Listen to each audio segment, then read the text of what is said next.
Tau net equal to I into alpha, ठीक है ना बच्चों। वहां आपने वर्क डन पढ़ा था, वर्क डन पढ़ा था वहां आपने। वर्क डन होता है फोर्स इंटू डिस्प्लेसमेंट या F dot S, force dot displacement. यहां बच्चों जो वर्क डन होगा वो टाउ डॉट थीटा होगा, टाउ डॉट थीटा होगा, ठीक है, टाउ डॉट थीटा होगा। अगले देखो बच्चों, वहां आपने पावर पढ़ा था बच्चों, पावर का दो फॉर्मूला पढ़ा था ना, यहां भी पावर, पावर का वहां फॉर्मूला पढ़ा था एफ डॉट वी, फोर्स का डॉट प्रोडक्ट वेलोसिटी के साथ। यहां पावर का फॉर्मूला होगा tau dot omega,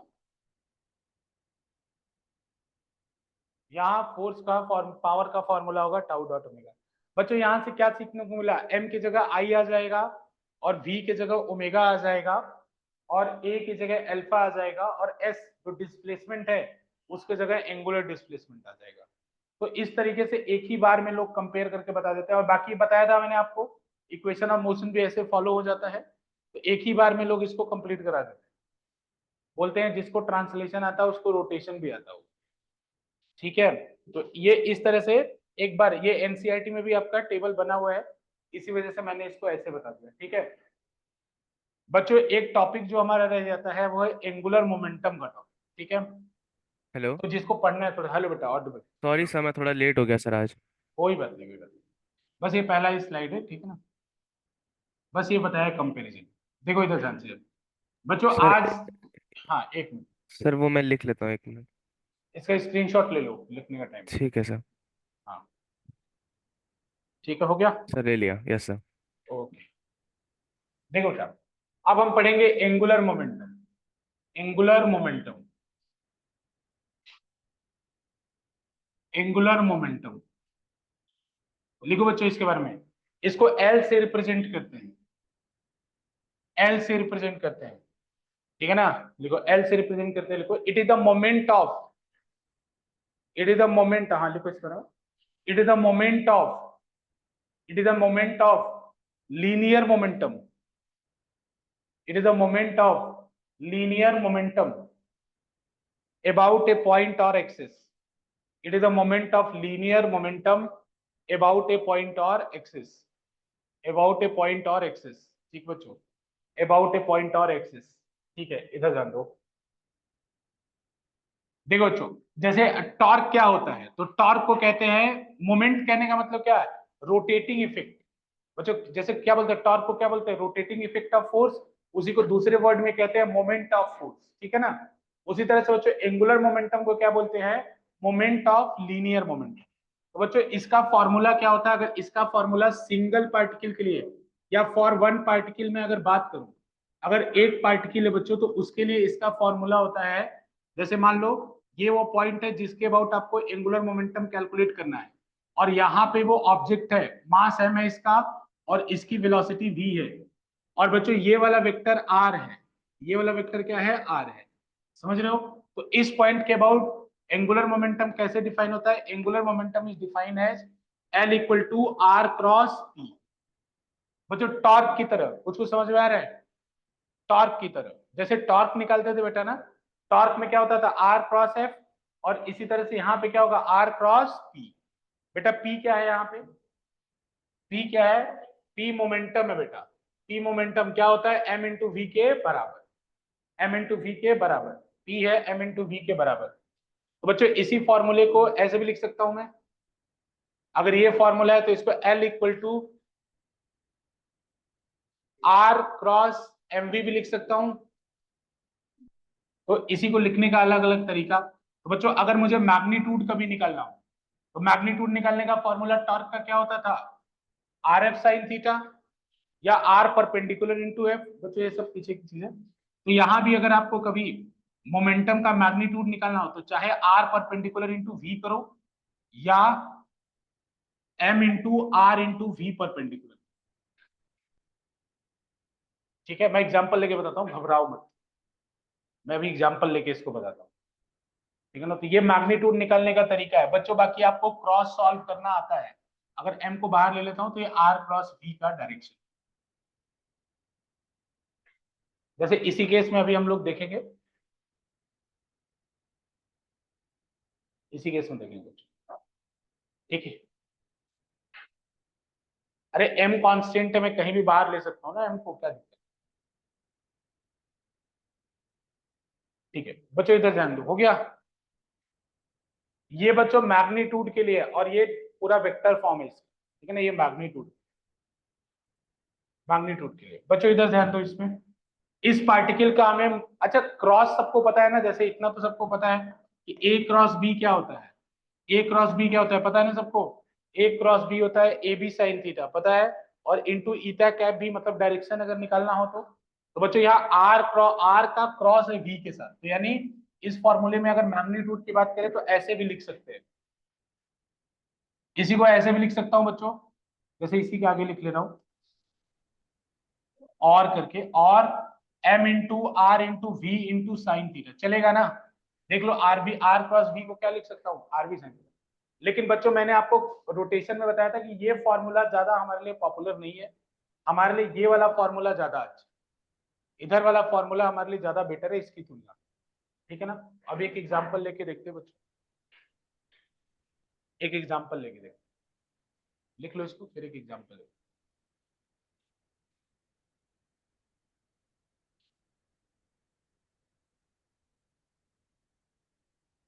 same torque वाली चीजें यहाँ रिपीट हो, जिसका टॉर्क छूट गया वो आप उसको भी थोड़ा सा आइडिया लगेगा। तो टॉर्क में आर क्रॉस एफ होता है, यहाँ L equal to are cross P है। ठीक है बच्चों, ए क्रॉस बी का डायरेक्शन निकालने सबको आता है। ए की तरफ हाथ रख के राइट हैंड बी की तरफ घुमाते हैं। तो जैसे इस वाले वेक्टर में, इस वाले केस में जो भी करेंटली ड्रॉ किया गया है, इस केस में ये एंगुलर मोमेंटम का डायरेक्शन किधर आएगा बेटा। इसको ऐसे ऊपर कर लो, दोनों का टेल ज्वाइन कर लो, आर क्रॉस पी, यानी आर के ऊपर हाथ रखना है और वी की तरफ घुमाना है, आर क्रॉस वी। तो आर की तरफ हाथ रख के ऊपर की तरफ घुमाना है, मतलब मोमेंटम का डायरेक्शन किधर आएगा, अंदर। ठीक है ना, एंगुलर मोमेंटम का डायरेक्शन अंदर आएगा। ठीक है चलो, एक क्वेश्चन छोटा सा करके देखते हैं। हमने नोट कर लिया था पिछला, देखो बच्चों एक छोटा सा क्वेश्चन कर, वही क्वेश्चन, उसमें बस डेटा ले लेते हैं। एक पॉइंट मास है बच्चों, ये 2 kg का है, इसका मास दे रखा है 2 kg, ये 10 मीटर पर सेकंड से जा रहा है। इसका मास दे रखा है 2 kg और ये 10 मीटर पर सेकंड से जा रहा है। तो बच्चों ये पॉइंट ओ है, पॉइंट ओ के अबाउट इसका आपको एंगुलर मोमेंटम निकालना है, और ये वाला एंगल 37 डिग्री है, और ये लेंथ जो है ये एल इक्वल टू या आर,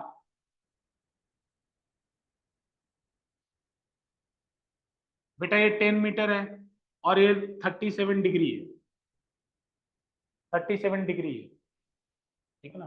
तो बच्चों इस पॉइंट के अबाउट आपको एंगुलर मोमेंटम कैलकुलेट करना है, यानी आपको एल ओ कैलकुलेट करना है। हाँ, मतलब angular momentum about point O calculate. देखो ये एनसीईआरटी में क्वेश्चन भी है, मैं बता दूंगा।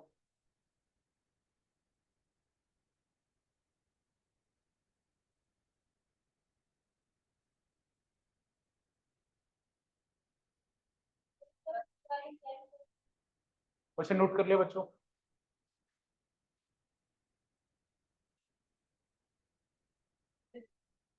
नोट कर लो बेटा जल्दी से।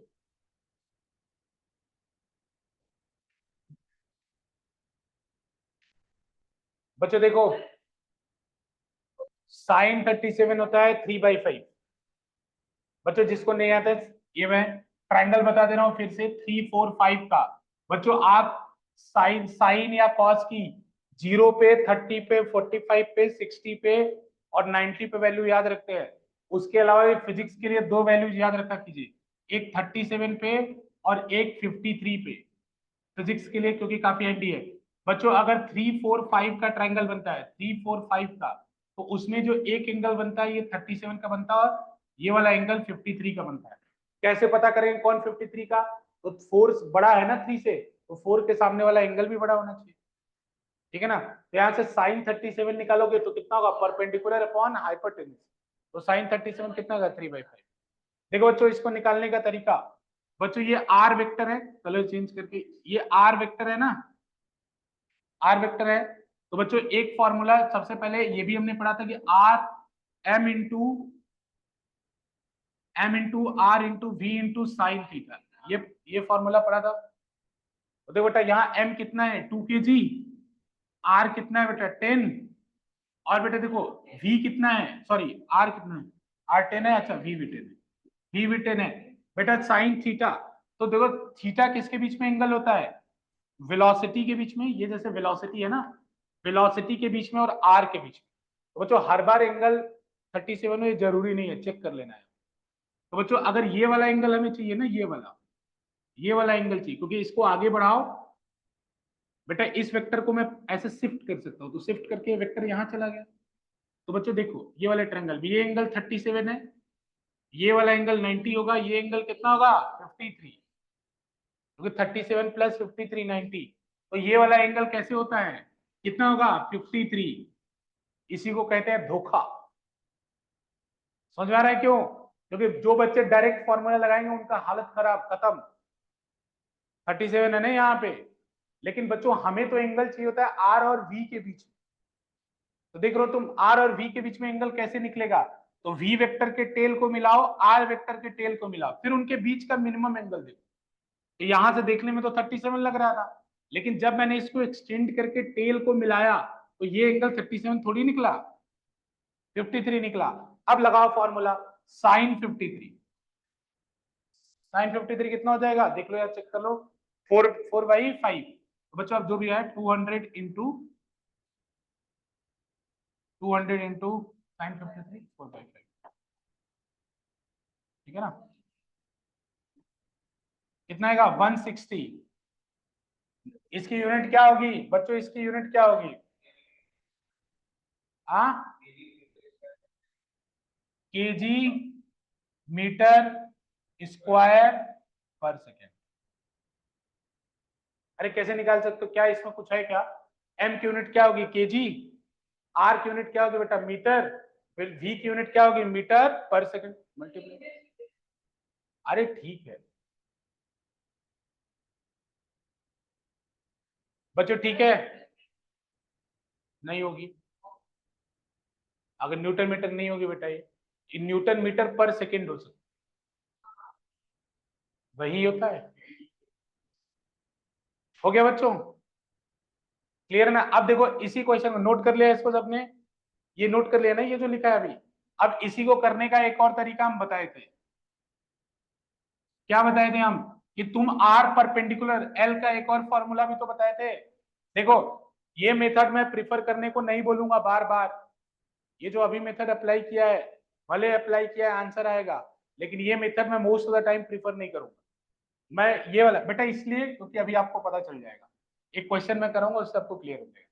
बच्चों एक फॉर्मूला ये भी बताया था ना, एल का आर परपेंडिकुलर इंटू पी, यानी इसको मैं लिख सकता हूं M into are perpendicular into V, लिख सकता हूं कि नहीं। तो बच्चों परपेंडिकुलर, मैं इसको थोड़ा, चलो अगले पेज,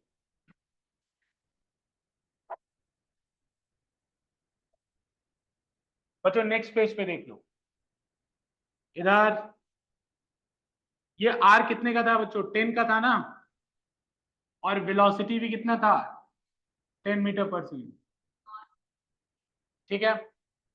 अब बच्चों इस पॉइंट से देखो आर परपेंडिकुलर कैसे निकलते हैं, तो बच्चों जिस लाइन पे फोर्स लग रहा है उस लाइन को पहचानो, तो जिस लाइन पे वेलोसिटी उस लाइन को पहचानो, तो लाइन ऐसे जाएगी बच्चों, जिस लाइन पे वेलोसिटी जा रहा है उस लाइन को देखो, तो ये वाली लाइन ऐसे जाएगी ना, ये लाइन है, जा रही है कि नहीं जा रही है। अब बच्चों एक पॉइंट से एक लाइन पे परपेंडिकुलर खींचो, तो एक पॉइंट से एक लाइन पे परपेंडिकुलर यही वाला तो होगा, यानी ये वाला लेंथ होगा, इसी को हम क्या कह रहे हैं आर परपेंडिकुलर। बच्चों जब कभी भी वेलोसिटी हो या टॉर्क के केस में फोर्स हो, तो जिसके अलावा वो लग रहा है उस लाइन को बढ़ा दो आगे और पीछे, और जिसके अबाउट टॉर्क निकालना है उससे एक लाइन खींच दो। तो ये जो लाइन परपेंडिकुलर है ये आर परपेंडिकुलर है। बच्चों ये वाला एंगल कितना बोला था 37,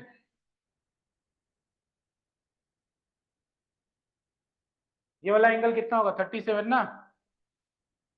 अब यहां से चेक करो बच्चों, मैंने अभी फॉर्मूला लिखा था L equal to m into r perpendicular into v।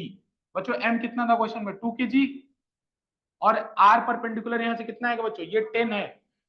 Cos r, बच्चों ये क्लियर है सबको ना? देखो ये हाइपोटेनस है, ये बेस है, तो बेस अपॉन हाइपोटेनस क्या होता है, कॉस। तो अगर मैं कॉस 37 लगाऊं तो कॉस 37 कितना आएगा, r परपेंडिकुलर बाई 10। बेटा देखो ये 30 से ये 90 डिग्री का ट्रायंगल बन रहा है, ये बेस है और ये हाइपोटेनस। तो यहां से, या बच्चों डायरेक्ट याद रखो फिजिक्स में कि अगर कोई वेक्टर बीच में है तो जिसके साथ एंगल लगा होता है वो कंपोनेंट कॉस होता है, और इधर इसका जो कंपोनेंट आएगा वो साइन। जिसके साथ एंगल लगा होता है वो कॉस होता है, ठीक है ना? तो ऐसे भी या बाकी करके भी आप ट्रिग्नोमेट्री से प्रॉपर देख सकते हैं। तो बच्चों 10 cos 37, ये आर परपेंडिकुलर हो गया, इंटू वी कितना आया था 10, मल्टीप्लाई करके देखो 2 इंटू 100 200 आ जाएगा। cos 37 कितना आया, cos 37 कितना आएगा, चेक कर लो 4/5। बच्चों पीछे ट्रायंगल जो बना है, नहीं अपने सीख गया मैं, क्या हुआ बताओ बेटा, बताओ क्या हुआ। ये आर परपेंडिकुलर समझ में, ये वाला यहाँ यहाँ यहाँ नहीं समझ में आया क्या बेटा, ट्रिग्नोमेट्री। एक ट्रायंगल में ये बेस होगा, मतलब ये एंगल जिसके साथ लगा है वो बेस होगा। तो बेटा आर परपेंडिकुलर इंटू वी, लिखा था ना फॉर्मूला, तो आर परपेंडिकुलर यही होता है। तो ये किसके बराबर हुआ, 10 cos 37 को, इंटू वी कितना था 10 था। तो बेटा 2 इंटू 20 हो जाएगा, इंटू 10 करोगे 200 हो जाएगा, और cos 37 की वैल्यू कितने है 4/5।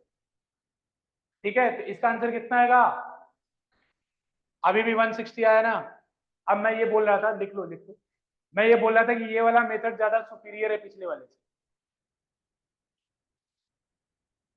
ये वाला मेथड ज्यादा सुपीरियर है, क्यों? देखो इधर एनसीईआरटी में एक क्वेश्चन पूछा था, मैं क्वेश्चन वही पूछ लेता हूँ। ये एनसीईआरटी का सॉल्व एग्जांपल है, एनसीईआरटी का सॉल्व एग्जांपल है, मैं वही क्वेश्चन पूछ ले रहा हूँ। ठीक है बच्चों, हटा दो इसको, देखो इधर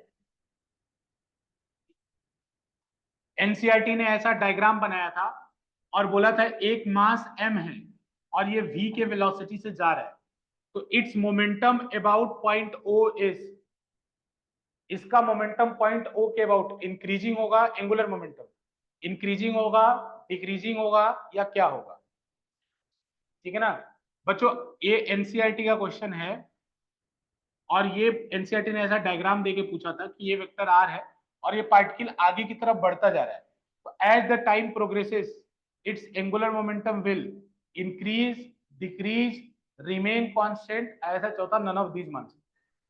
तो क्या बोलोगे, इंक्रीज, डिक्रीज, रिमेन कांस्टेंट? देखो अब सुनो ध्यान से, अब जिन बच्चों को ये जो मैंने अभी बताया था पीछे, इट विल रिमेन कांस्टेंट। देखो इधर, अगर जिन बच्चों को केवल पहला वाला फॉर्मूला पता है जिसमें m into R B sine theta है कि नहीं, तो बच्चा क्या सोचेगा, बच्चा सोचेगा कि ये पार्टिकल कुछ देर बाद यहां होगा, तो ये r बढ़ जाएगा कि नहीं बढ़ जाएगा कुछ देर बाद, और बेटा और दूर जाएगा तो r और बढ़ जाएगा, तो इस तरह से उसको लगेगा r बढ़ जाएगा।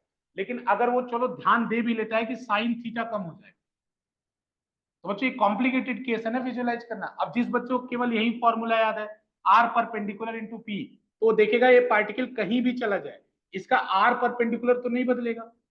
अगर वो यहाँ भी है तो ऐसे लाइन खींचूंगा तो परपेंडिकुलर तो यही वाला मिलेगा, तो इसीलिए इसका मोमेंटम हर समय क्या आएगा, कॉन्स्टेंट आएगा। समझ में आया ना? तो इससे ये विजुअलाइज करना आसान होता है कि ये मोमेंटम कॉन्स्टेंट होता है। अगर कोई समझने वाला है तो ये डायरेक्ट समझ सकता है कि बच्चों जब आर साइन थीटा निकालोगे ना, जैसे एंगल थीटा है, ये एंगल थीटा होगा, तो बच्चों जब आर साइन थीटा निकालोगे ना तो आर परपेंडिकुलर ही निकलता है, तो ये आर साइन थीटा दोनों मिलकर किसके इक्वल है, आर परपेंडिकुलर के। लेकिन पता नहीं एग्जाम में तुम विजुअलाइज कर पाओगे कि नहीं, इसीलिए बोलते हैं कि ये वाला मेथड ज्यादा बेटर है जो सेकंड वाला मेथड कराया। इसी से साफ साफ पता चलता है, क्योंकि आर परपेंडिकुलर बदल नहीं रहा है और वी चेंज नहीं हो रहा है, तो इसका एंगुलर मोमेंटम क्या होगा, कांस्टेंट। ये पीछे भी एक बार कराया था मैंने, लेकिन फिर भी होता। बोलो क्लियर, परेशान हो गए तुम लोग? एक और क्वेश्चन बताना है, एक और बच्चे, ये एनसीईआरटी में क्वेश्चन है जो मैंने अभी क्वेश्चन कराया था, इसीलिए मैं इस पे एम्फेसाइज नहीं कर रहा। एनसीईआरटी के सॉल्व एग्जांपल में ये क्वेश्चन, एनसीईआरटी के सॉल्व एग्जांपल में। बच्चों एक और देखो इसके अंदर क्वेश्चन है।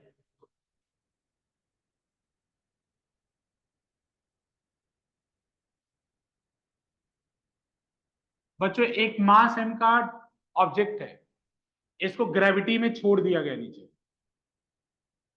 ग्रेविटी में छोड़ दिया गया नीचे, समझ में आया? मास m का ऑब्जेक्ट है, इसको ग्रेविटी में नीचे की तरफ छोड़ दिया गया, ये वाला डिस्टेंस कुछ दी है, तो बताना है आपको as the time progresses, as the time progresses angular momentum will, as the time progresses, इसको बना के लिख लो question, as the time progresses, ये ऑब्जेक्ट है बेटा, उसको ऐसे छोड़ दिया मैंने, ड्रॉप कर दिया, ये ऑब्जेक्ट है, मैंने इसको ड्रॉप कर दिया बेटा, और इस पॉइंट के अबाउट आपको मोमेंटम निकालना है। एंगुलर मोमेंटम किस पॉइंट के अबाउट कैलकुलेट करना है बेटा? पॉइंट ओ के, ठीक है ना बेटा? Angular momentum is always calculated about a point, तो आपको ये बताना पड़ेगा कि आप किस पॉइंट के अबाउट एंगुलर मोमेंटम कैलकुलेट करें। तो बेटा इस पॉइंट के अबाउट कैलकुलेट करना था किसका मोमेंटम? एक ऑब्जेक्ट जो ग्रेविटी में नीचे की तरफ गिर रहा है, उसका मोमेंटम आपको कैलकुलेट करना है। तो लिखो, ये ड्राइंग बना लो फिर एक क्वेश्चन लिखो, ये ड्राइंग बना लो फिर एक क्वेश्चन लिखो, ये ड्राइंग बना लो और ये क्वेश्चन लिखो।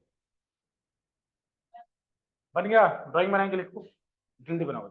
एज द टाइम प्रोग्रेसेस, हाँ हाँ क्वेश्चन लिखो पहले इसमें, ये ड्राइंग बनाएगा क्वेश्चन लिखो।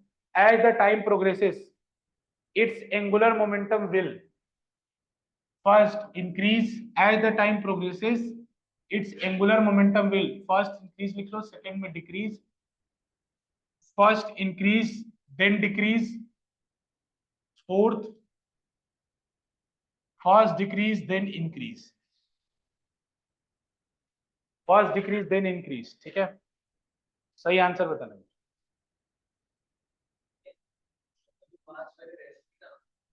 हाँ, उसको रेस से रिलीज किया गया है बच्चों, इसको ड्रॉप किया है, एक हाइट से ड्रॉप किया है, उसको एक हाइट से ड्रॉप किया है।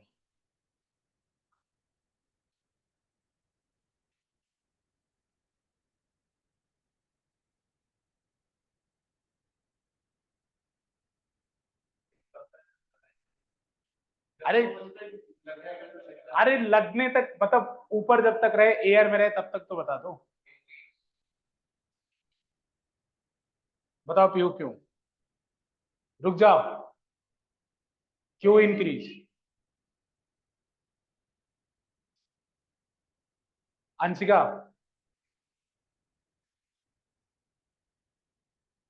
उससे क्या होगा? करेक्ट बेटा, देखो यहाँ ध्यान से, इधर ध्यान से देखो बेटा, इसका वेलोसिटी इस लाइन के लॉन्ग है ना, इस लाइन के लॉन्ग है ना इसका वेलोसिटी, तो बेटा अगर ये इस पॉइंट से परपेंडिकुलर खींचोगे तो यही तो परपेंडिकुलर होगा। तो बच्चों जब ये आगे आ रहा होगा तो R perpendicular will not change. Formula L का क्या होता है बच्चों? M into are perpendicular into V, तो आर परपेंडिकुलर तो चेंज हो नहीं रहा है, अगर आर परपेंडिकुलर चेंज नहीं हो रहा है तो वी को चेक कर लो बस। तो बेटा जैसे ग्रेविटी में किसी चीज को छोड़ोगे वो नीचे आएगा, उसकी स्पीड बढ़ेगी कि नहीं? उसकी स्पीड बढ़ेगी, मतलब बेटा v बढ़ेगा, इसका मतलब angular momentum will increase as the time. समझ में आया कि नहीं है? इसको लिख लो, इसका सही आंसर होगा। और ये फॉर्मूला क्यों बेटा? क्योंकि v will increase, r perpendicular will remain same, that is r perpendicular, ये सेम रहेगा और v इंक्रीज करेगा, इसीलिए बच्चों एंगुलर मोमेंटम। लिख लिया बच्चों? चलो आगे चले बच्चों। अभी जो आपने एंगुलर मोमेंटम पढ़ा था वो पार्टिकल का पढ़ा था, पार्टिकल का पढ़ा था ना? ए बात नहीं करो तुम लोग। अभी जो एंगुलर मोमेंटम पढ़ा था किसका पढ़ा था? पार्टिकल का। अब हम पढ़ेंगे ऑब्जेक्ट का या कंटिन्यूअस ऑब्जेक्ट का।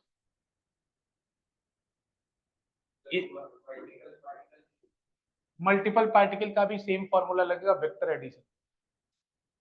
बच्चों अगर मल्टीपल पार्टिकल हो जाए तो सबका L1 L2 L3 निकाल के वेक्टर एडिशन करना, तो वो इसलिए उसको छोड़ो, डायरेक्ट कंटिन्यूअस ऑब्जेक्ट।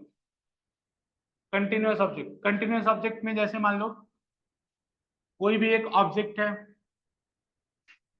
इस एक्सिस के अबाउट ओमेगा से घूम रहा है, एक्स एक्सिस के अबाउट ओमेगा से घूम रहा है। तो बच्चों ये कंटिन्यूअस ऑब्जेक्ट कई सारे छोटे छोटे ऑब्जेक्ट से बना हुआ है।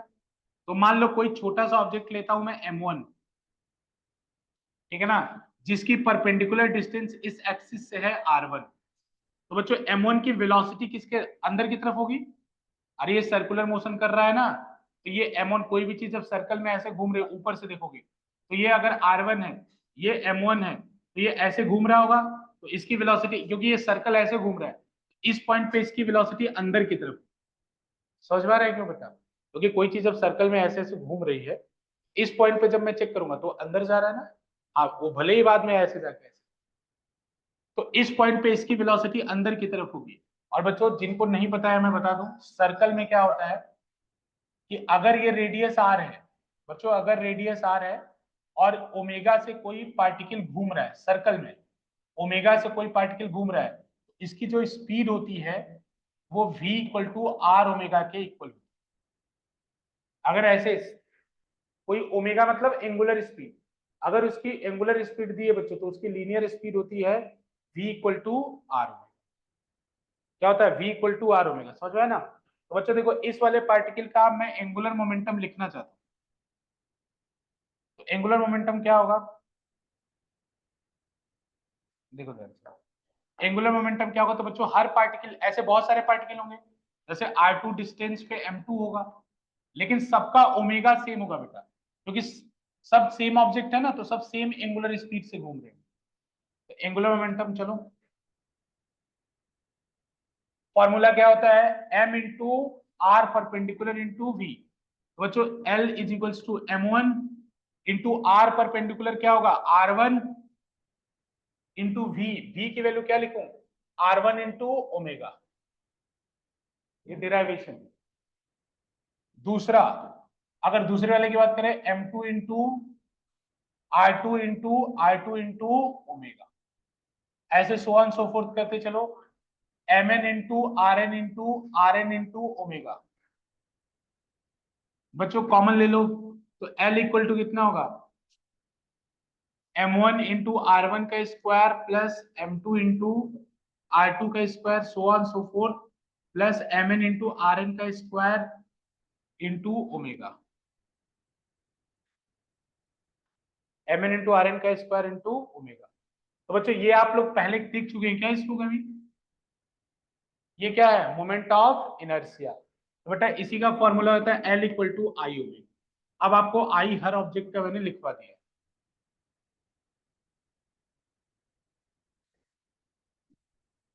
L equal to I omega.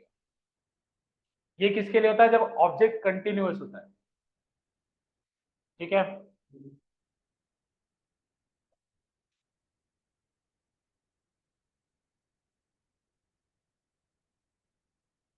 लिख लिया बच्चों? ये याद रखना है ये कॉन्सेप्ट।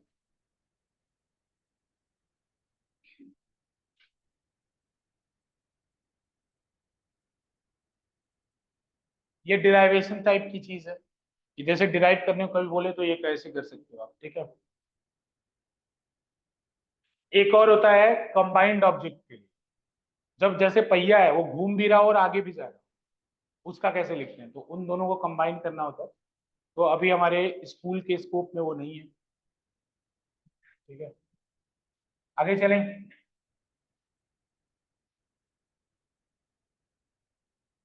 बच्चों देखो, रिलेशन बिटवीन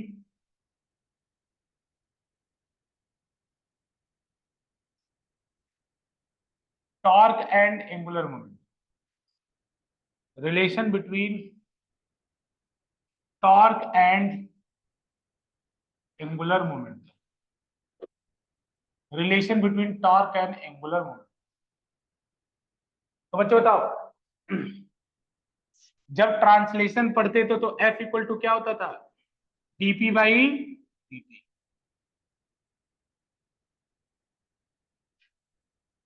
F बराबर क्या होता है? ma होता था, या इसी क्या कहते थे? dp by dt। dp by dt का मतलब बच्चों rate of change of momentum. तो बच्चों उसी तरह से जब आप यहाँ पे टॉर्क पढ़ते हैं तो टाउ इज इक्वल टू हो जाता है dL by, tau equal to क्या हो जाता है dL by dt, tau equal to dL by dt। ठीक है, ठीक है बच्चों, tau equal to dL by dt। ठीक, अब इधर ध्यान दो, एनसीईआरटी में एक चीज करके दिखाया है, ये कैसे आर क्रॉस एफ के इक्वल होता है, टाउ आर क्रॉस एफ के कैसे इक्वल होता है प्रूफ करने के लिए। तो एनसीईआरटी में क्या किया है कि टाउ को बोला है, क्या लिख सकता हूँ एनसीईआरटी में प्रूफ है इसलिए बताओ, डीएल इसको लिख सकता हूँ ना r cross p, r cross p upon dt, या differentiation of r cross P. बच्चों डिफरेंशिएशन में एक प्रोडक्ट रूल होता है, प्रोडक्ट रूल पता है आप लोग को, पहले वाले का डिफरेंशिएशन दूसरे वाले को जैसे का तैसा, फिर पहले वाले का डिफरेंशिएशन दूसरे वाले का डिफरेंशिएशन पहले वाले को जैसे। तो मैं करके बता रहा हूँ, बाकी जिसको नहीं समझ में आएगा मेरे से बाहर पूछ। सर आता है तो सर। आता है ना, ठीक है। तो बच्चों पहले वाले को जैसे का तैसे लिखा, दूसरे वाले का डिफरेंशिएशन किया। और बच्चों क्रॉस है, क्रॉस मतलब वेक्टर में आपको क्रॉस पता है ना, तो बीच में ये सर क्रॉस साइन डिटर्मिनेंट लगेगा। बना के जो करते हैं वो। हाँ, तो बेटा r cross dp by dt ये हुआ, प्लस अब क्या करेंगे बेटा दूसरे वाले को जैसे का तैसा रखेंगे, यानी D R by D T cross P करेंगे, D R by D T cross P करेंगे, ठीक है ना, D R by D T cross P करेंगे। तो बच्चों अगर बताओ v क्रॉस v करो कितना आंसर आता है, v क्रॉस v एक वेक्टर का खुद उसी के साथ अगर मैं क्रॉस ले लूं तो बच्चों फॉर्मूला क्या होगा v इंटू साइन जीरो, तो दोनों के बीच में एंगल कितना है जीरो, तो ये कितना जाएगा जीरो। तो देखो बच्चों D R by D T किसके इक्वल होता है यहाँ, ये आर क्रॉस एफ के इक्वल होगा, ये आर क्रॉस एफ के इक्वल होगा, और ये D R by D T किसके इक्वल होता है वेलोसिटी के, और ये पी किसके इक्वल होता है एमवी के। तो बच्चों v क्रॉस एमवी कितना हो जाएगा, क्योंकि m तो कांस्टेंट है बाहर आ जाएगा, v क्रॉस v कितना हो जाएगा जीरो। तो बच्चों यहीं से जो सबसे पहले हमने फॉर्मूला पढ़ा था tau equal to are cross F, वो यहीं से प्रूफ होके आता है, tau equal to are cross F यहीं से प्रूफ होके आता है, टाउ इक्वल टू यहीं से पता चलता है आर क्रॉस एफ। बच्चों यहां से प्रूफ होता है, कभी प्रूफ करने को बोले कि प्रूफ करो tau equal to are cross F है तो ये उसका तरीका है।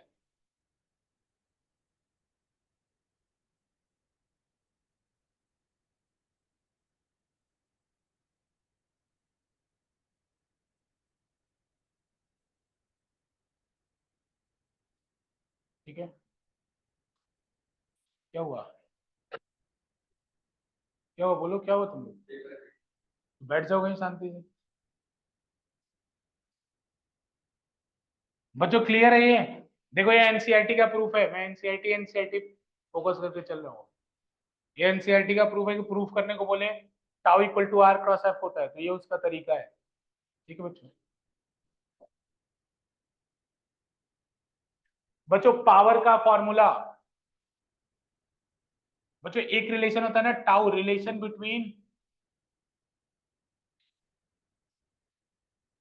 Between torque and angular acceleration, angular acceleration, relation between torque and angular acceleration, इसका भी एनसीईआरटी में प्रूफ है, इस वजह से इसको करा रहा हूं। ठीक है ना, तो प्रूफ प्रूफ वाली जो चीजें हैं वो करा दे रहा हूं। बच्चों पावर इक्वल टू कितना होता है, अभी पढ़ा था ना टाउ डॉट ओमेगा,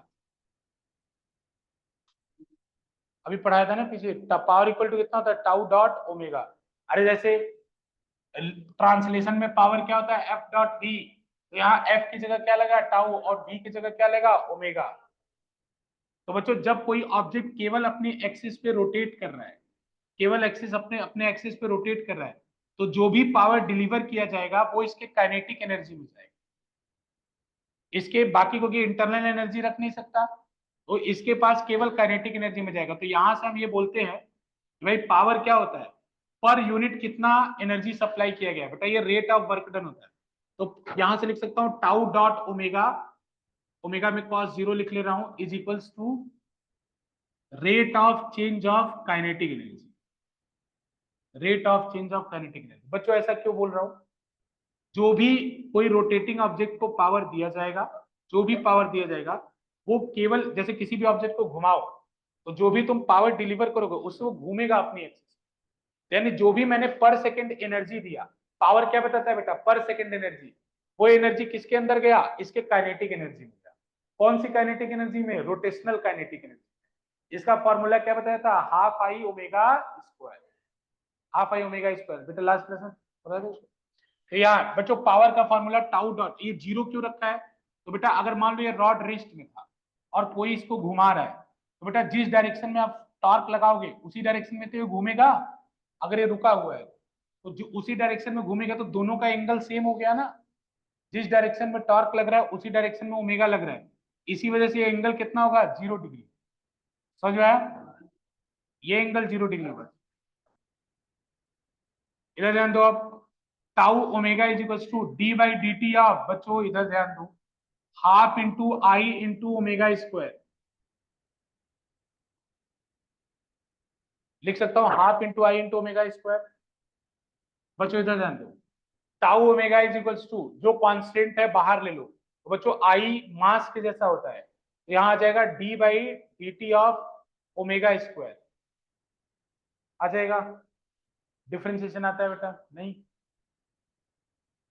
कोई बात नहीं, देखो इधर, तो ओमेगा स्क्वायर का D omega, D omega D T, omega square का डिफरेंशिएशन होगा कितना होगा, जिसको आता है वो बताना जरा, आर एन बताना कितना डिफरेंशिएशन, 2 ओमेगा।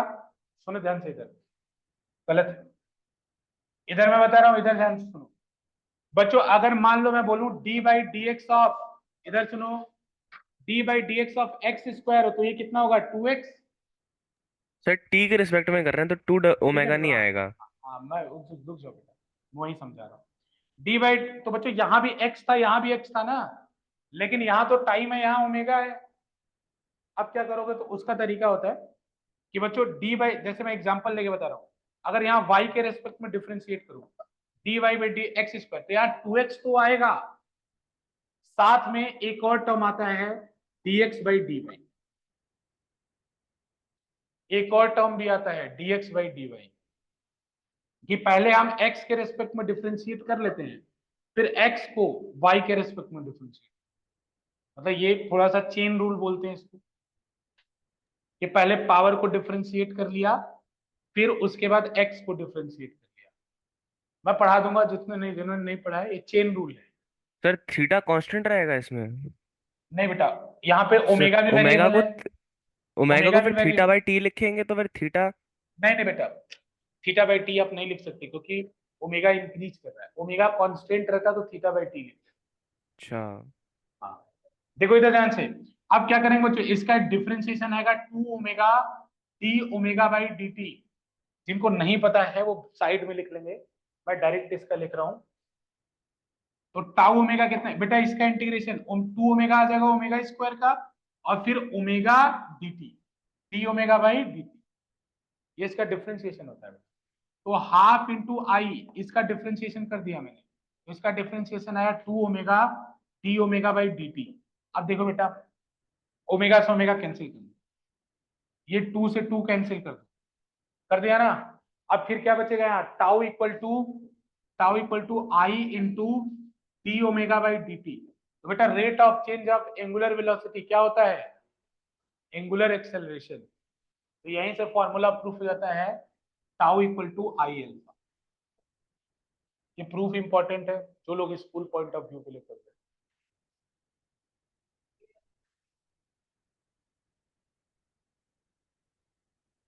बच्चों यहां पे क्या बोल सकते हैं, power is converted in rate of kinetic energy, rate of change of kinetic energy, rate of delta के,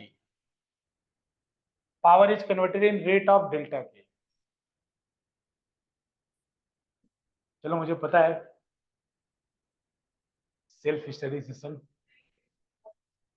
नहीं मैं ये एनसीईआरटी पॉइंट ऑफ व्यू से चीजों को बता रहा हूँ। ये सब नहीं, ऐसा नहीं कि बाकी लोगों को भी जानना नहीं है, बाकी लोगों को भी जानना है। Tau equal to I alpha, इसके ऊपर एक न्यूमेरिकल करें छोटा सा, इस फॉर्मूले पे tau equal to I alpha पे। आई थी क्या ये पेपर में? ये डिराइवेशन पेपर में आया था? वो एंगुलर मोमेंटम आई ओमेगा वाला।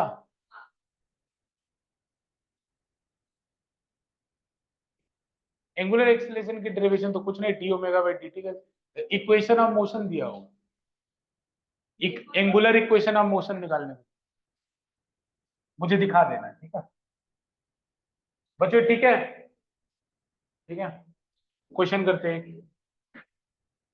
वन वे ट्रैफिक बहुत अच्छा लगा मुझे।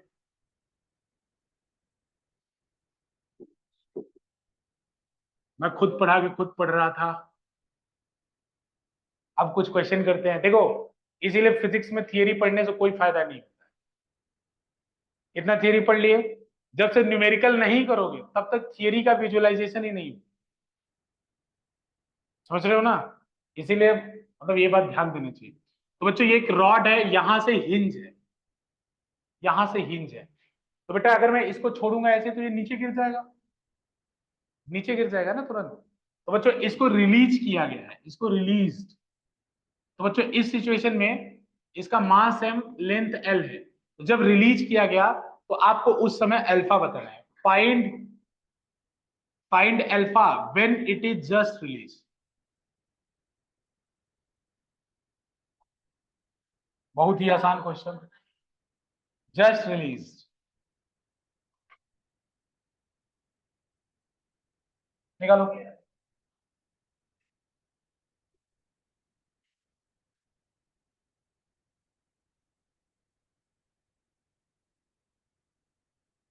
ठीक है, find alpha when it is just release. Alpha की वैल्यू बतानी बच्चों जब इसको रिलीज किया गया।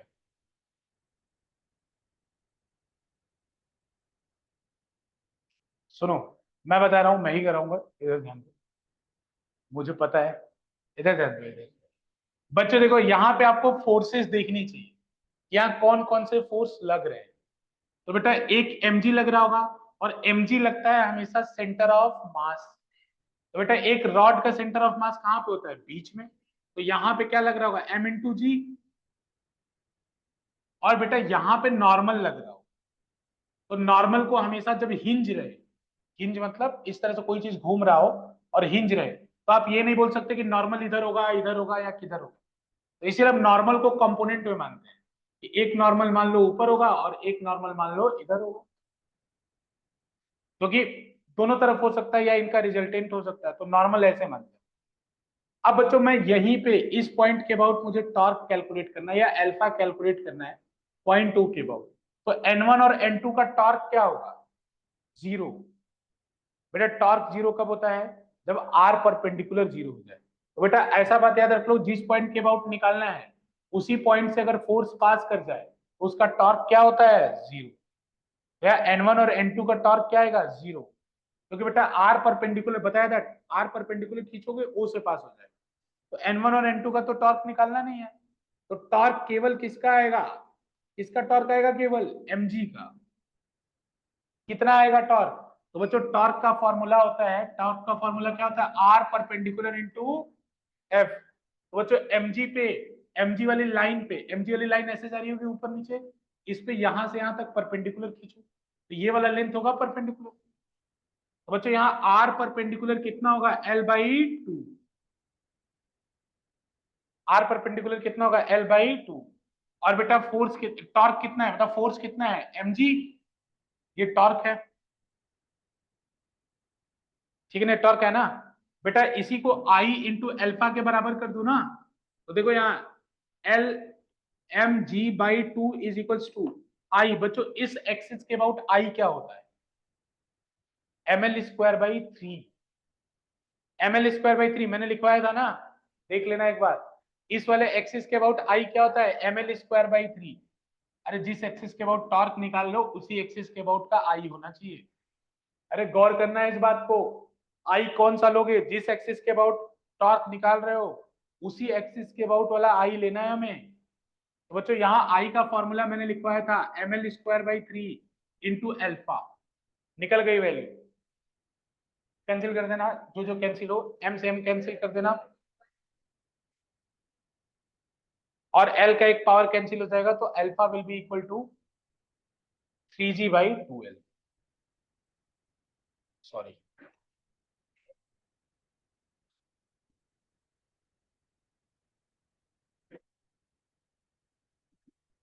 आसान है ना।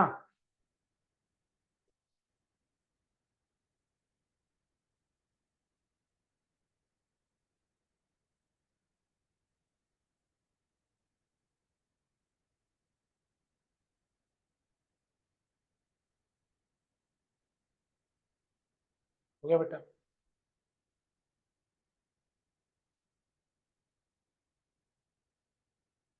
Tau equal to I alpha पे कॉन्सेप्ट पे, tau equal to I alpha.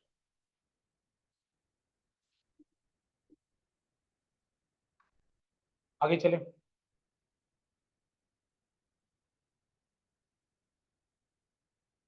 ठीक है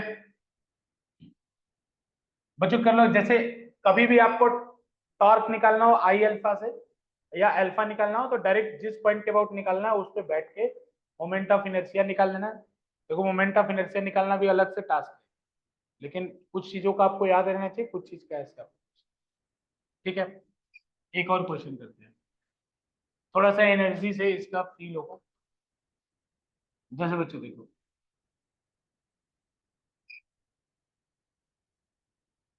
बच्चों का पोटेंशियल एनर्जी सबको पता है, क्या होती है पोटेंशियल एनर्जी, mgh, इतना पता है ना सबको। तो बच्चों एक रॉड था, उसको यहां से रिलीज किया गया, रिलीज किया गया, तो find its omega when it become vertical, find its omega when it become vertical, when it become vertical, find its omega when it become vertical.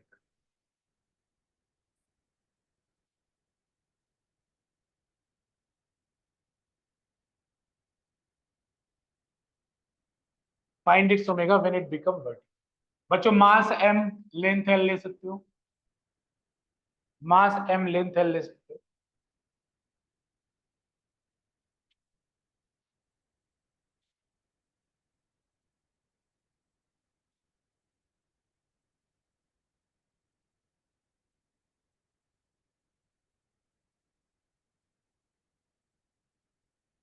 Mass m length l। बच्चों conservation of energy लगानी है, मैं ही बता देता हूँ, मुझे ही करना है।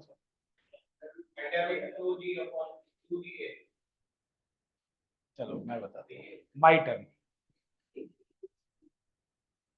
बच्चों देखो ध्यान से, जब इसको रिलीज किया गया इसके पास काइनेटिक एनर्जी था नहीं, लेकिन जब ये नीचे आएगा, यहाँ पे आ गया ना, अरे नीचे आएगा तो ये ऐसे, ये वाला पॉइंट ऐसे घूमते हुए यहाँ पे आ जाएगा कि नहीं आ जाएगा, इसका सेंटर ऑफ मास। तो बच्चों लॉस इन पोटेंशियल एनर्जी कितना हुआ, अरे जैसे ये नीचे आएगा तो इसकी स्पीड बढ़ेगी ना। बच्चों जब ये नीचे आएगा तो इसकी स्पीड बढ़ेगी ना। अगर इसकी स्पीड क्यों बढ़ रही है, क्योंकि पोटेंशियल एनर्जी कम हो रही है। अरे कोई चीज नीचे गिरता है पोटेंशियल कम होता है, काइनेटिक बढ़ता है। तो बच्चों हम अगर ये निकाल लें कि पोटेंशियल कितना कम हुआ है, तो बच्चों देखो हाइट, ये h इक्वल टू 0 मान लें, अगर h इक्वल टू 0 मान लें, तो शुरू शुरू में काइनेटिक और पोटेंशियल दोनों का सम क्या था, 0। तो 0 लिख लिया बच्चों, 0 काइनेटिक 0 पोटेंशियल।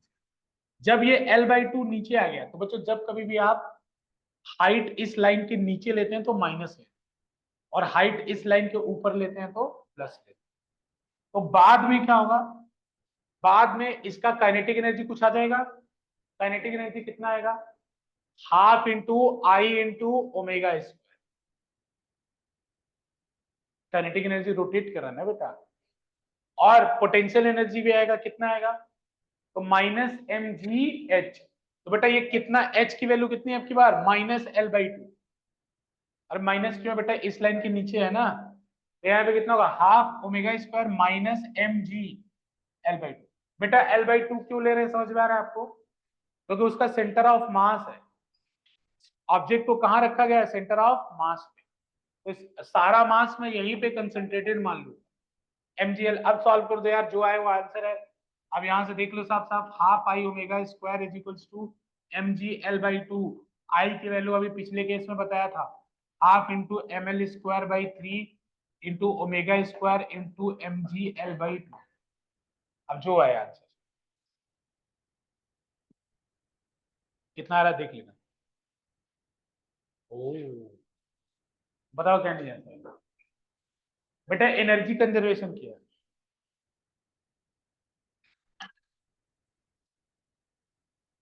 बेटा हाइट को वहीं पे मान लिया है ना बेटा, h इक्वल टू जीरो मेरी चॉइस होती है, मैं कहीं भी मान सकता हूँ। उसके ऊपर हाइट प्लस लेते हैं, उसके नीचे हाइट माइनस। जैसे कोई बच्चा h इक्वल टू जीरो यहाँ मान लेता है, कोई बच्चा अगर कहता है सर मैं h इक्वल टू जीरो यहाँ मान लो, तो उसका यहाँ पे m G L by two हो जाता है, और बाद में जब नीचे आ जाता है तो उसका वो उधर वाला जीरो हो जाता है। बात एक ही होती है, कैसे निकल, ठीक है। मैं आपके दुखों का अंत करना चाहता हूँ, ठीक है ना। लेकिन बच्चों मैं जैसे बताऊं, बहुत कुछ मतलब पढ़ाना रह गया है, बहुत कुछ। रोलिंग है ना, उसी को बोलते हैं कंबाइंड ट्रांसलेशन प्लस रोटेशन। और रोलिंग तो कंपटीशन के लिए बहुत इंपॉर्टेंट, बहुत ज्यादा। इसमें एक फॉर्मूला होता है रोलिंग का, कंडीशन ऑफ रोलिंग होती है, बहुत ज्यादा इंपॉर्टेंट। मैं पढ़ाऊंगा, घबराने की बात नहीं। मे भी मैं संडे को बुलाऊं, लेकिन मैं पढ़ाऊँ, क्योंकि जो जो स्कूल वगैरह की प्रिपरेशन करते हैं ना, वो बच्चे सफर करते हैं। मैं अगर लेक्चर अगर ज्यादा खींचता हूँ लंबा, वो सफर करते हैं। कोई बात नहीं, चले आगे चले। बच्चों लिखो conservation of angular momentum.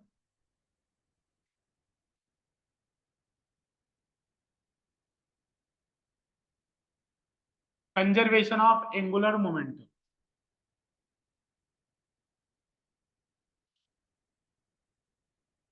Conservation of angular momentum,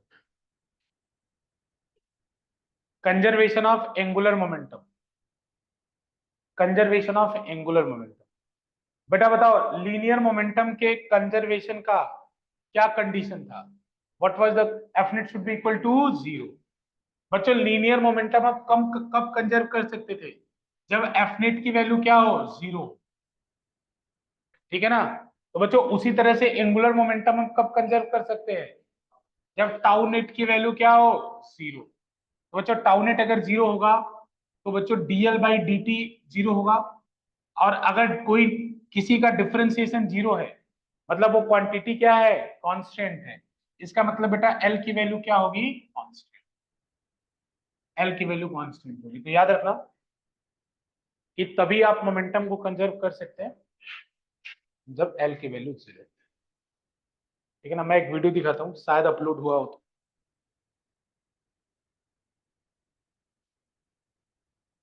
तो बच्चों यहाँ पे अगर एंगुलर मोमेंटम कांस्टेंट है, तो मैं ऐसे लिख सकता हूँ ना कि अगर एक ऑब्जेक्ट है अपने एक्सिस पे रोटेट कर रहा है, तो I into omega equal to constant.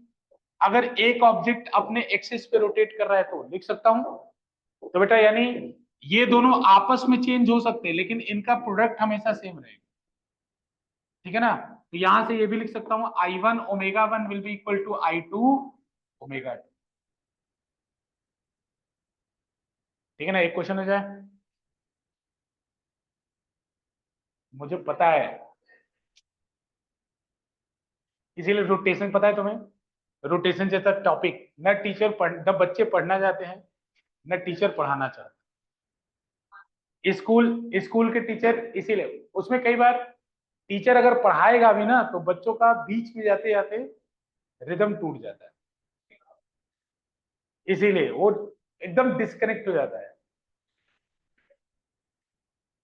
इसीलिए इसीलिए टीचर क्या करते हैं, जो मैंने आज शुरू में लिखवाया ना, आज मैंने शुरू में आप लोग को लिखवाया कंपैरिजन वाला, बोलते देखो ये ऐसे ऐसे होता है, जैसे उसमें होता है वैसे नाम पढ़ लेना, ये आएगा न्यूमेरिकल पुट करना, आंसर आएगा। कुछ मतलब तुम न्यूमेरिकल नहीं कर पाओगे, नहीं कर पाओगे। मैं फिर भी आप लोगों ने सेंटर ऑफ मास बहुत धैर्य के साथ पढ़ा, लेकिन आप लोग का धैर्य फिर रोटेशन मेन में आने में टूट गया ना। क्योंकि देख रहे हो अभी क्लास की स्ट्रेंथ बहुत सारे बच्चे नहीं, अभी ऑनलाइन बस राम और रुद्र है। किसकी करण वगैरह के चल रहे हैं क्या अभी? अच्छा मे भी, हाँ मैथ की क्लास में तो आया था ना।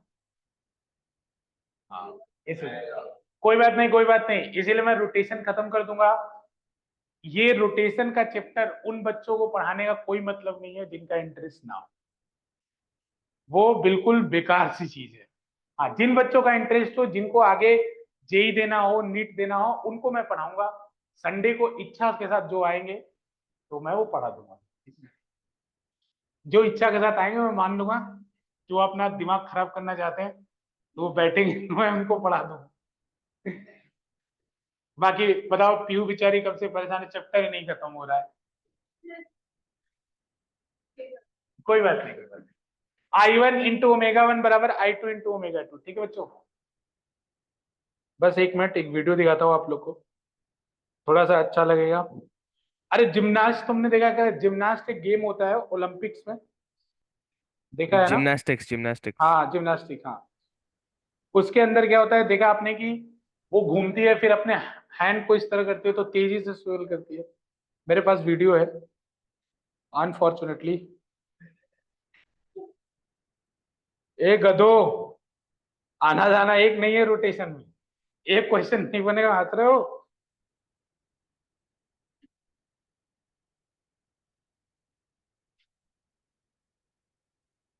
अरे तुम्हें समझ में आ रहा है कि नहीं आ रहा है? चलो मैं वैसे बता दे रहा हूँ, मैं वीडियो दिखाना चाह रहा था, दिखाता हूँ। देखो ये आर्यन है।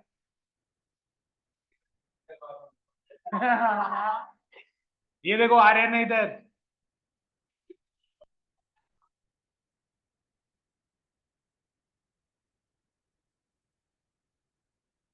अपना हाथ पैर इस तरह फैला के बैठा हुआ है, और ओमेगा, ओमेगा तो घूम भी रहा है। अरे किसी घूमने वाली चीज पे बैठ गया है, हाथ हाथ पे घूम रहा है। ओमेगा की एक गधो, इधर कर दो। ओमेगा की वैल्यू है 10 रेडियन पर सेकेंड। और इस समय अच्छा बताओ, मोमेंट ऑफ इनर्शिया भी आर्यन की ज्यादा होगी, क्योंकि जितना देखो मास जितना रोटेटिंग एक्सिस से दूर जाता है उतना, अरे आर बढ़,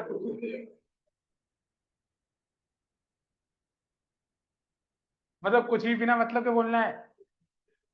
मास जितना, अरे फॉर्मूला क्या था मोमेंट, m × r² ना।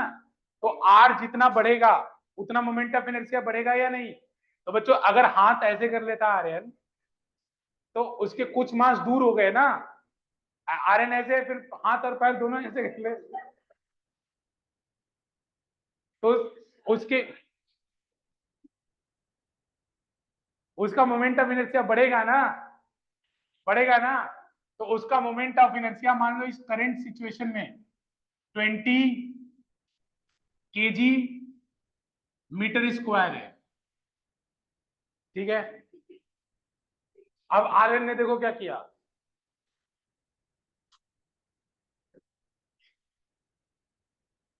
आर्यन ने क्या किया, फिर हाथ पैर दोनों,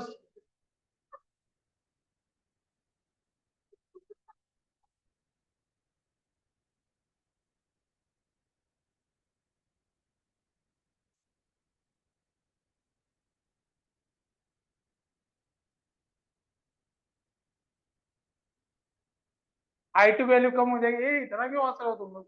I2 की वैल्यू कम हो जाएगी ना। अभी तुम्हारा नाम रख दूंगा मैं, अगर दोबारा आते तो। I2 की वैल्यू बच्चों मान लो हाफ, 5 कर दो। आनंद ने ज्यादा मेहनत किया है। अब I2 की वैल्यू होगी 5 kg/m²। अब ओमेगा 2 की वैल्यू बतानी है।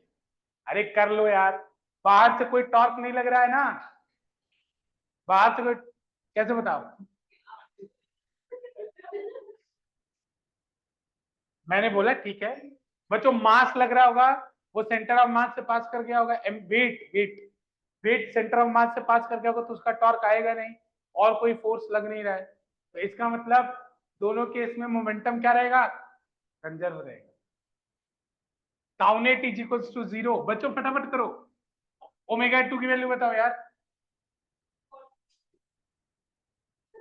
बच्चों क्लियर है ना, I1 into omega 1 is equals to I2 into omega, put कर दो value, 10 into 20 will be equal to 5 into omega. Omega की वैल्यू कितनी आ जाएगी, 40 आएगी, 200/5, ठीक है। तो ओमेगा आ जाएगा 40 रेडियन पर सेकेंड।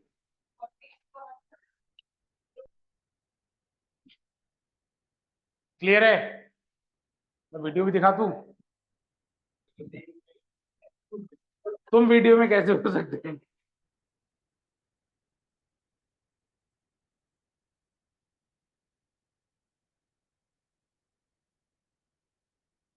ए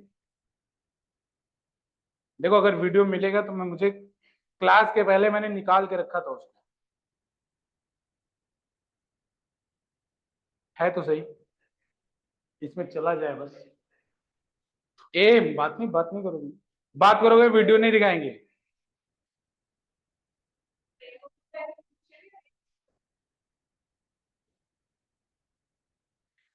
मैं आर्टिस्ट नहीं हूं। अरे डायग्राम क्यों बनाना है, बेचारेगा। एक मिनट रुक जाओ,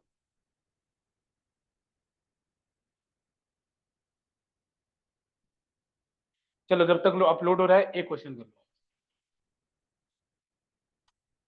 एक क्वेश्चन कर लो, चलो जब तक एक क्वेश्चन और कर लो, अपलोड हो रहा है मैं दिखा देता हूँ।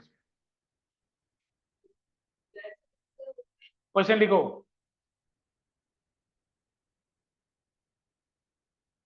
What will be the duration of day, देखो,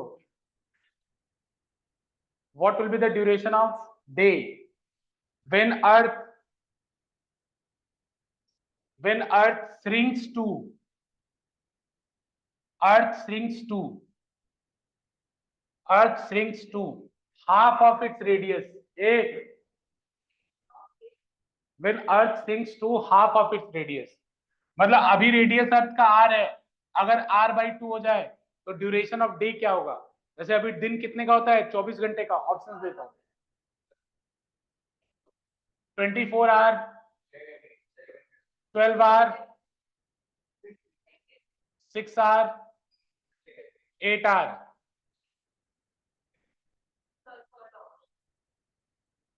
हो रहा है। हाँ देखो इधर ध्यान से, बेटा समझ रहे हो क्या हो रहा है, अचानक अर्थ का मास नहीं बदला लेकिन अर्थ श्रिंक हो गया। अरे अंदर कुछ मैग्मा वगैरह था, वो अचानक बाहर निकल गया, श्रिंक हो गया। तो श्रिंक होगा तो बच्चों इसमें क्या, आई इंटू ओमेगा कॉन्स्टेंट होगा। क्यों बच्चों, मोमेंटम कंजर्व रहेगा क्योंकि बाहर से श्रिंक कराने के लिए कोई फोर्स नहीं लगा या कोई टॉर्क नहीं लगा। तो बच्चों अर्थ एक स्फीयर है ना, स्फीयर का मोमेंट ऑफ इनर्शिया क्या होता है, 2/5 mr² into omega is equals to constant होगा। तो बच्चों एक बात देखो, यहाँ से 2/5m तो कांस्टेंट ही है, यानी ये मैं बोल सकता हूं कि r² omega is equals to constant. तो बच्चों एक बात बताओ, अगर रेडियस को हाफ करोगे तो इन दोनों का प्रोडक्ट शुड बी कांस्टेंट, इन दोनों का प्रोडक्ट शुड बी कांस्टेंट। तो पहले रेडियस चलो करके ही दिखा देता हूं, पहले रेडियस r² था और ओमेगा था, बाद में रेडियस कितना हो गया, r/2 का स्क्वायर, और घूमने की अर्थ की रफ्तार हो गई ओमेगा डैश। बेटा रेडियस आधा हो गया ना, और घूमने की रफ्तार बदल जाएगी क्योंकि मोमेंटम सेम। अरे अभी तो बताया था ना, rn तेजी से घूमेगा श्रिंक होने पर, तो अर्थ भी तो तेजी से घूमेगी। तुम लोगों को अर्थ तेजी से, तो बच्चों r² omega is equal to r²/4 into omega dash, r² से r² कट जाएगा, तो बच्चों omega dash will be equal to 4 omega, यानी अर्थ अपने एक्सिस पे 4 गुना तेज घूमेगी। तो बच्चों तेज जब 4 गुना घूमेगी, तो अभी 24 घंटे में एक दिन हो रहा है, 4 गुना तेज घूमेगी तो 6 घंटे में एक दिन होगा, 3 घंटे की दिन होगी और 3 घंटे की रात होगी। अगर ऐसा हो जाएगा तो 3 घंटे की दिन होगी और 3 घंटे की रात है।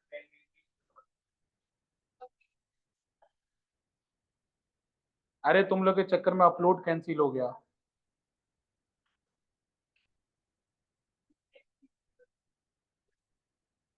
ए लिखो जल्दी, इसको लिखो, बस सही आंसर टिक कर लेना। वो कैंसिल हो गया अपलोड।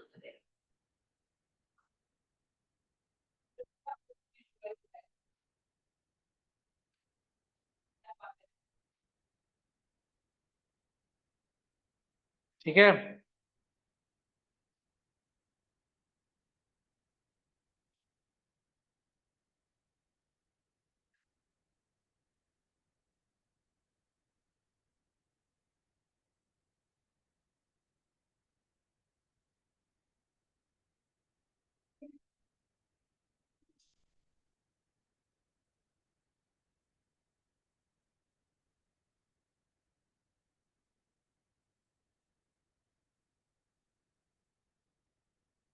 ए रुको, बात नहीं।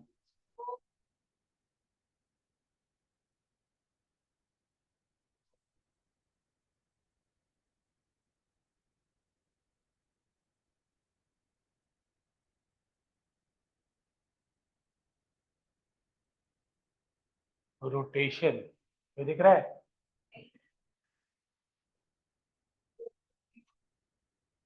आरएन है लास्ट वाले एक्सपेरिमेंट में, लेकिन आरएन वाला एक्सपेरिमेंट आप, क्योंकि जब आप रोलिंग पढ़ते तब आरएन वाला एक्सपेरिमेंट आपको, जब आप रोलिंग पढ़ते ना तब आरएन वाला एक्सपेरिमेंट आपको देखने को मिलता है। फैन का एग्जांपल, या मैंने जब आपको एक वो समझाया था बैंकिंग ऑफ रोड, तो आरएन वाला वीडियो दिखाया था, यहीं पे सामने एक्सपेरिमेंट किया था। ठीक है ना, लास्ट ईयर। देखो इधर ध्यान से, ये वॉल्टर लेविन है, प्रोफेसर वॉल्टर लेविन, बहुत फेमस है, लेविन। हाँ, देखो इनका वीडियो जो मैंने अभी बताया था, ये अभी मास को दूर करके, ये मास को दूर करके घूमेंगे अभी।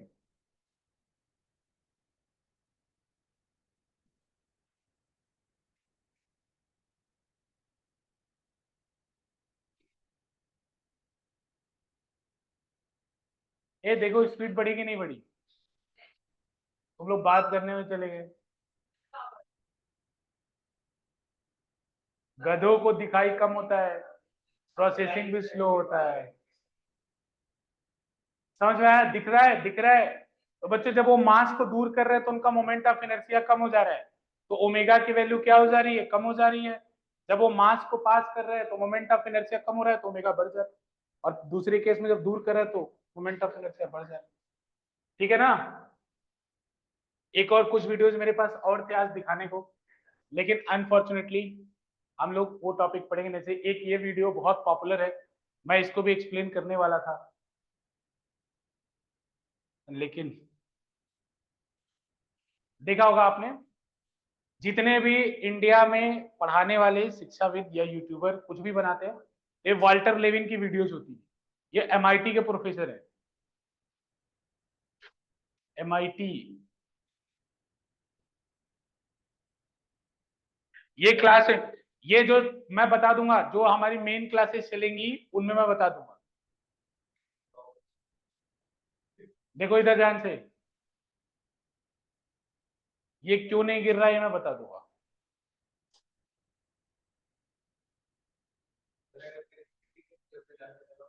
बिल्कुल नहीं गिरेगा, जब तक वो पहिया घूमता रहेगा तब तक वो नहीं गिरेगा, जैसे ही घूमना बंद होगा वो गिर जाएगा। ये मैं एक्सप्लेन कर दूंगा, लेकिन इस क्लास में, आज की क्लासेस में नहीं। ठीक है ना? जाना जाना कहाँ है, कहाँ खत्म हुई?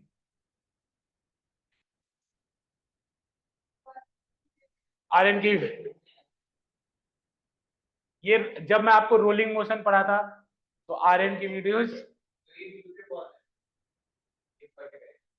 अच्छा ये सब छोटे होते, एक बड़ा होगा, ये वाले नहीं वीडियोस है। अरे उसके अंदर फोटोज भी है, इसको वीडियो,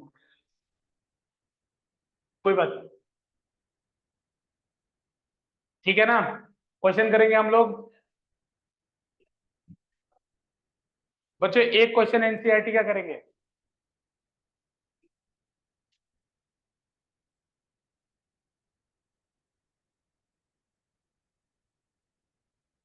कुछ छूटा तो नहीं, देख लेना।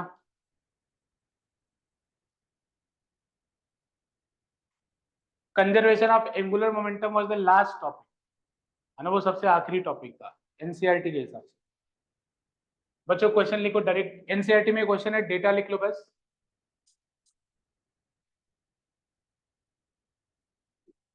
एनसीईआरटी से है ये, उसका सॉल्व एग्जांपल है। अंशिका, पीयू,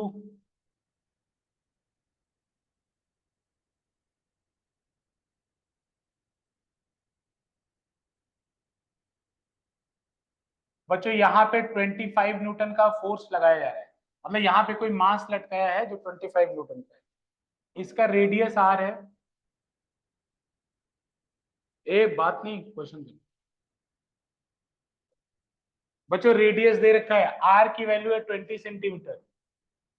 ये समझ रहे हो क्या, ये पुली है बच्चों, और इसके ऊपर ढेर सारी रस्सी लपेटी गई। तो जब ये खींचोगे इसको तो ये अनवाइंड होगा, खुलेगा ना ये, तो उसी पे ये क्वेश्चन है। इसका मास दे रखा है 20 kg, इसका मास दे रखा है 20 kg, और 25, ये फ्लाईव्हील। एंगुलर एक्सेलरेशन व्हील का कैलकुलेट करना है, अल्फा कैलकुलेट करना है, अल्फा इसका कैलकुलेट करना है। दूसरा बच्चों इसी में सब कुछ हो जाएगा। दूसरा वर्क डन कैलकुलेट करना है, डब्लू।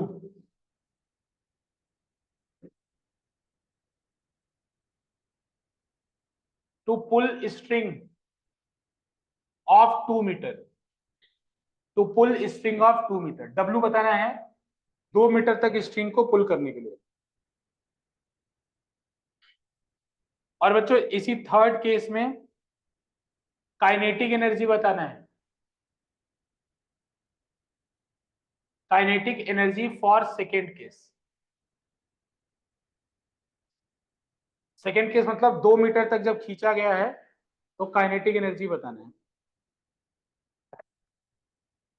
करो, कुछ नहीं करना है, टॉर्क कैलकुलेट करना है।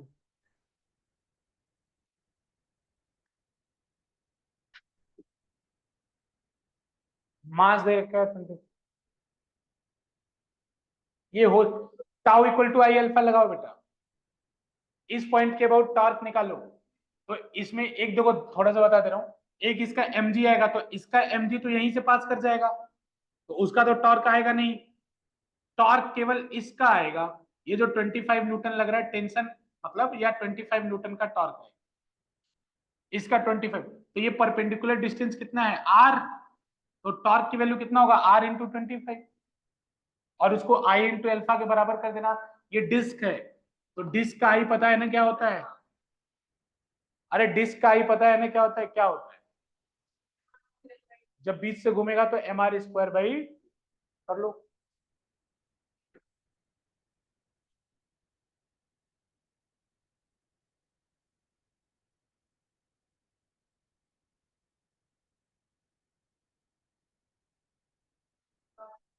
देखो टाउ बराबर कितना होगा, आर इंटू एफ, तो बच्चों आर की वैल्यू है 20, तो 20/100 इंटू एफ 25, हो गया बेटा।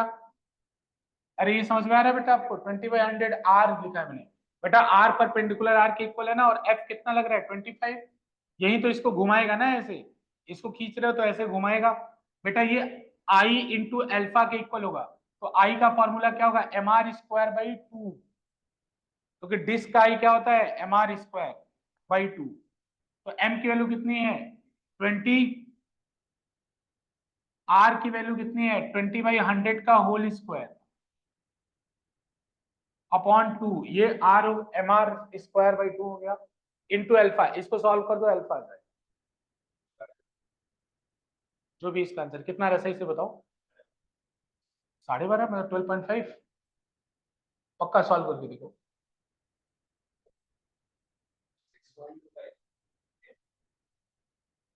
आंसर देखिए,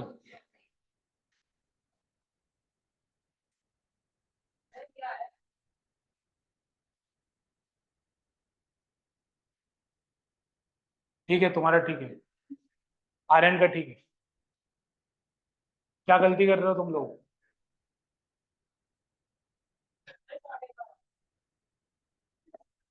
तुम्हारी बात करते हैं। अरे सॉल्व करो इसको, नहीं हो रहा है क्या सॉल्व? अरे थोड़ा धैर्य दिखाओ। अरे ये 1/5 हो जाएगा, ये 5 से कैंसिल, यहाँ 5 बचेगा बस। 25 से 100 होता है, 5 बचेगा इस तरफ, उस तरफ थोड़ा सिंप्लीफाई करो। ये 1/5, ये कितना होगा, इसको कैंसिल करो, 1/5 हो जाएगा। तो 20 इंटू 1/25 हो जाएगा, अपॉन 2, 2 को कैंसिल कर दो, ये 10 हो जाएगा, इंटू अल्फा हो जाएगा। तो ये कितना multiply, alpha is equals to कितना हो जाएगा, अल्फा इज इक्वल्स टू हो जाएगा 125 अपॉन 10, 12.5। यूनिट क्या होगी, रेडियन पर सेकेंड स्क्वायर। ओके, एग्जाम में भी मत करना।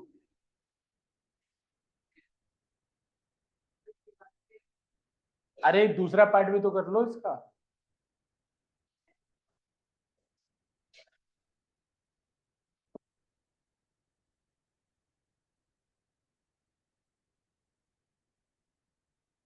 वर्क डन कैसे निकालोगे?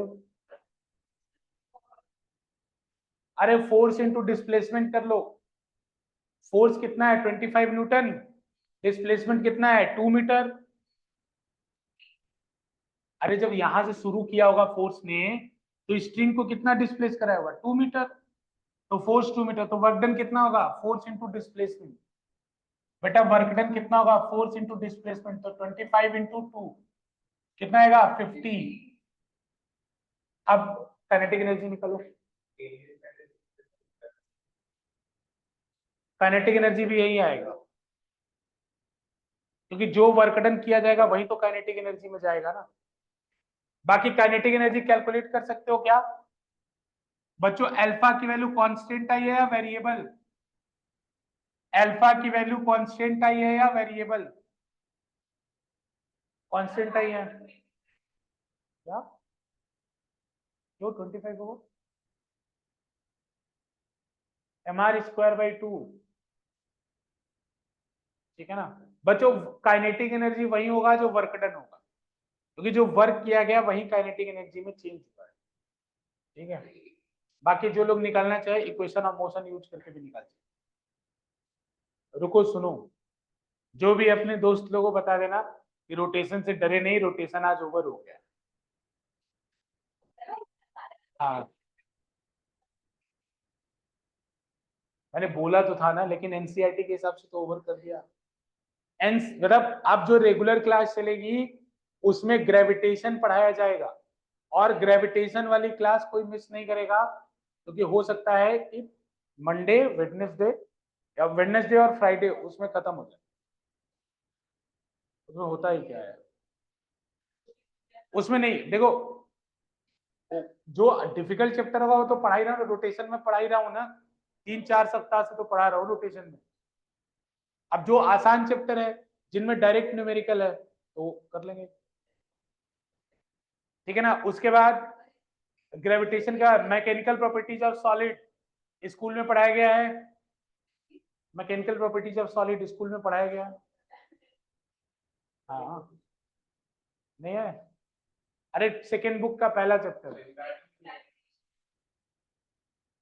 सेकेंड बुक का पहला, सेकेंड बुक का पहला ग्रेविटेशन हो गया।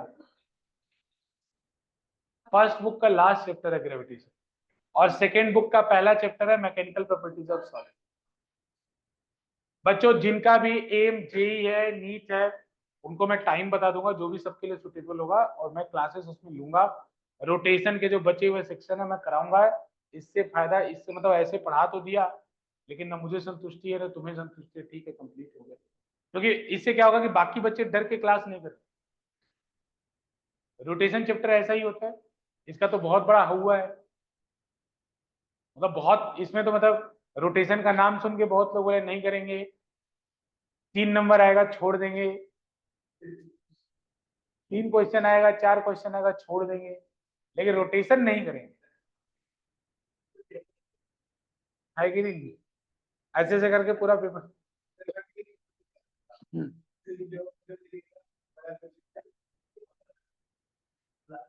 चलो ठीक है बच्चों, नेक्स्ट क्लास से ग्रेविटेशन सबको इन्फॉर्म कर देना कि भाई रोटेशन से डरो मत, खत्म हो गया।